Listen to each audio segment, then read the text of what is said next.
শামশেরগঞ্জের এই ঐতিহাসিক সভায় আজ আমাদের সকলের নেতা, দেশের নেতা, রাষ্ট্রের নেতা, গরিবের নেতা, শ্রমিকের নেতা, কিষাণের নেতা, সকলের নেতা রাহুল গান্ধীজি আজ এখানে এসেছেন। আমরা তাকে আজ বলতে দেব। আমরা এখানকার স্থানীয়, আমাদের কথা অনেক আপনারা শুনেছেন। আজ আমরা সকলে মিলে রাহুলজির কথা শুনব। শুধু একটা কথা বলবো যে আপনারা কি বিশ্বাস করেন যে আগামী দিনে ভারতবর্ষের মসনদ থেকে নরেন্দ্র মোদীকে হটানো যাবে রাহুল গান্ধীর নেতৃত্বে? বিশ্বাস করেন কি করেন না?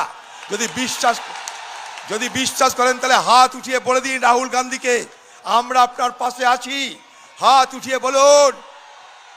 দ্বিতীয় কথা, রাহুল গান্ধীর হাত শক্ত করতে এই পশ্চিমবঙ্গে কংগ্রেসের প্রার্থীদের জয়ী হতে হবে এবং সেই লড়াইয়ে এখানকার যারা প্রার্থী হয়েছেন তাদেরকে আপনারা নির্বাচনে জয়ী করানোর জন্য প্রাণপণে চেষ্টা করবেন কি করবেন না? আপনারা হাত তুলে বলুন। তাই রাহুল गांधी যেখানে आंधी হয় সেখানে राहुल गांधी परिवर्तन की आंधी होते हैं। तो आज सब हम मिलके राहुल गांधी जी को बात सुने और अगले कदम उठाने के लिए हम अपने तरफ से जी जान कोशिश करते रहते। इस बंगाल से टीएमसी और बीजेपी दोनों को खत्म करने के लिए हम अपना जंग शुरू करें। जय हिंद, वंदे मातरम।